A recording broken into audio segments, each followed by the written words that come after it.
Yeah, I don't know. I really don't. Hi everybody, I am Taylor. Welcome to my channel, and this is the first episode of what I am tentatively calling Mike Makes Me Weird. Nope, that's not right. Mike makes me read weird stuff. That just rolls right off the tongue. It it doesn't. It's probably a horrible title. And it's probably not going to work algorithmically and get any views, but whatever, I'm going to go with it and we'll see how it goes. Yeah, my buddy Mike, who is Just Comics 1975 on Instagram. I will leave a link to that down below. He also sells on Whatnot under It's Just Comics. I will leave a link down to that down below. Please go support him. He's a good guy, and yeah, he sends me weird books to read. He has sent me a few before, but this is the first of the episodic ones. It'll be a sporadic show. Basically, I think whenever Mike gets bored, he sends me something weird to read, and yeah, if I remember, I'll leave a link to one of the earlier ones. He maybe read Holliston. Not made me. Made is a strong word, but he sends me these books and says, "Hey, I'm sending you something to review," and so I feel guilty if I don't because guilt is a powerful motivator, people. Anyways, I read Holliston. Check out that video. I read one other one. I can't honestly remember what it was. But if I remember, I'll leave a link to that here too somewhere. But this is the first official, like I said, of the episodic ones. It'll be sporadic. It'll be whenever Mike sends me stuff. It's not going to be probably regular stuff. But this is Warcorns, Combat Unicorns for Hire. It's from Source Point Press. It's a trade paperback. It collects 5 issues. It's a little bizarre. It's written by Garrett Gunn with art and logos and design, art, colors, and logo design by Kit Wallace and lettering design by Dave Lentz. There's 2. Yeah, okay. It says Garrett Gunn on all of this, but it really looks like the last issue has a different artist, unless they took time off and just really did it differently. I don't know. It's a bizarre book. You would think with the name of Warcorns, Combat Unicorns for Hire, it would feature either a lot of combat, or a lot of unicorns, or a lot of humor.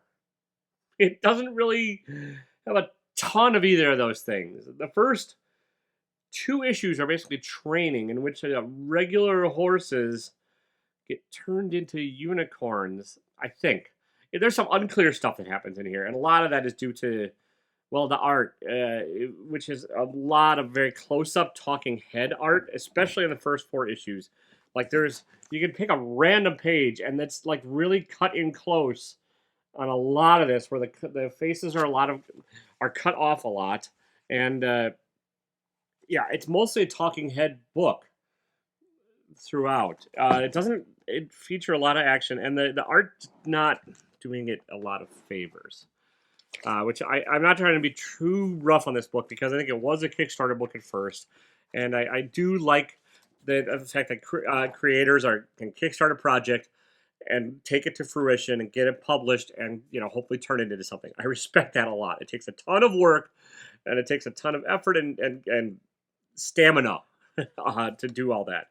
But I just didn't really like this book because yeah, it has shades of Full Metal Jacket without ever going down that Full Metal Jackety road. It has shades of like a lot of other war movie stuff, but it's not really funny.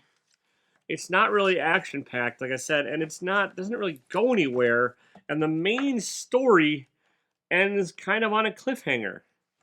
But then there's also Warcorns: The Future Past, which is a separate story. I think it's set in the universe featuring one of the characters who's ostensibly your point of view for the at least the first 2 or 3 issues of the mini. And that character, what happens in that end of it is just, it doesn't seem to fit. It's an odd one. It really is. I think there's nuggets here of good ideas. Like combat unicorns could be very funny. Even combat horses that get like horns strapped onto them and turned into like unicorns and go through space and fight space aliens, which is what this kind of is, could be a great weird sci-fi book. But it's not. It's just it's a strange thing. Yeah.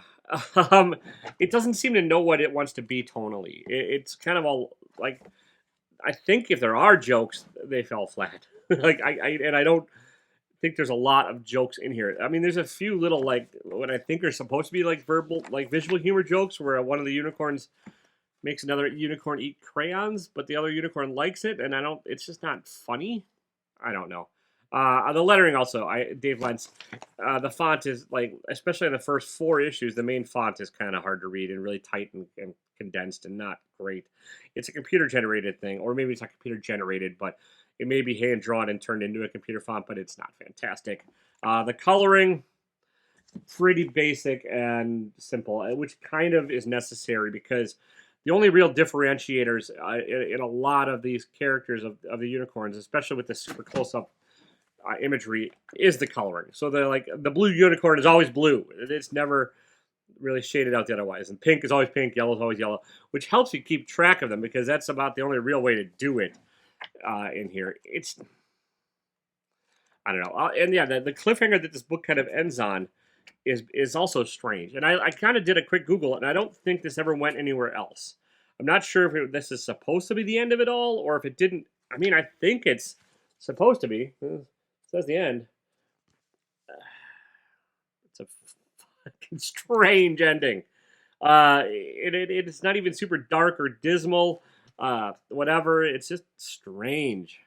Also, in the third issue, there's this new character that randomly gets introduced, and you don't learn a lot about them or their motivations or anything else, and they just kind of take over things, and the point of view shifts to a more omniscient third person narrator.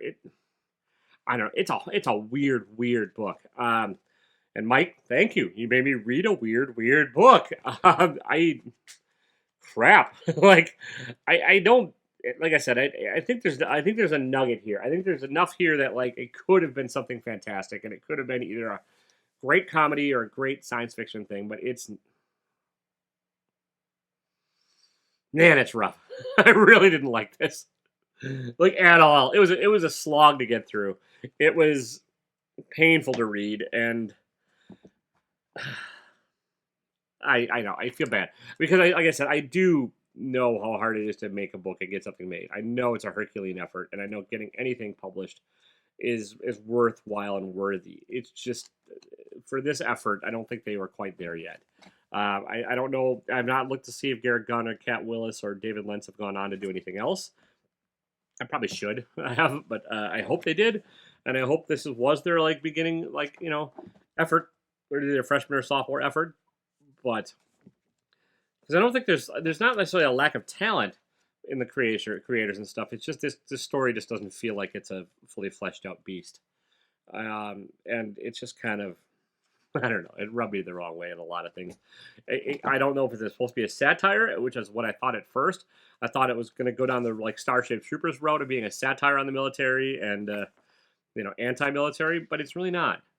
Then I thought, well, okay, maybe it's a straightforward action story, but it's really not.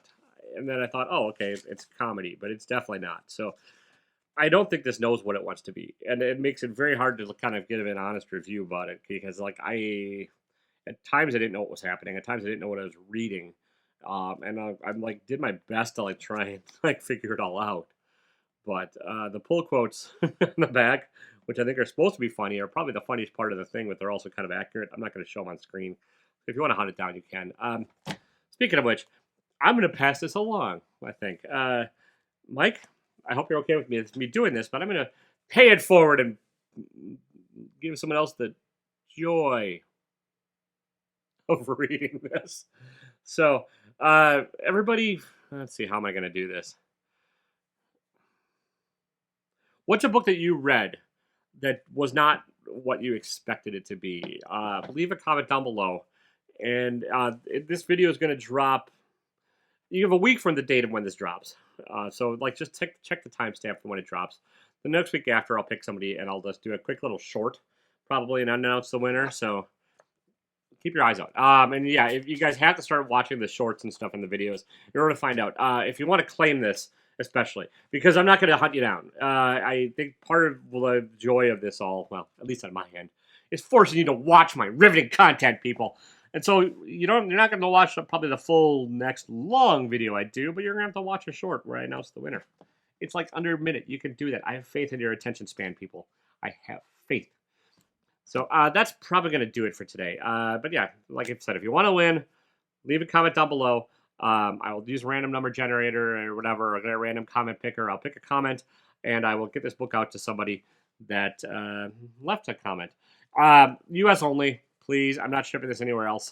Continental U.S. even, because I'm not shipping it to Canada or Mexico or anything. It's not worth it money-wise, but I will ship this out to somebody in the viewing audience in good old America if you want it. So that's about all I've got. If you want to help support the channel, you can go buy merchandise like this at taylorwinder.com. Give me a follow, give me a like, hit the subscribe, hit the notification, all that crappity crap. Yeah, and follow Mike. Give him a shout out. Just let him know that I sent you. Follow him on Instagram. He and I met back during the glory days of that Spider-Man booth's YouTube sales, where they would sell books like 11 days a week on YouTube, and we started chatting about the joys and wonders of cable number 5. But yeah, give him a follow. He's a good dude. Find his shows on Whatnot. He does a lot of early morning shows on Whatnot, so you can get some bargains for him because it's early morning and nobody knows what the hell they're selling or doing at early morning. So that's about all I've got. I know I just said that. I'm going to say it again. I'm not editing. I don't editing's for suckers, people. I just don't have the energy to edit. Although I'm going to add a witty little end crawl at the end of this. That's my version of it. Anyways, I'm going to get out of here. Don't be a dick, even if like you're not really a unicorn. See ya.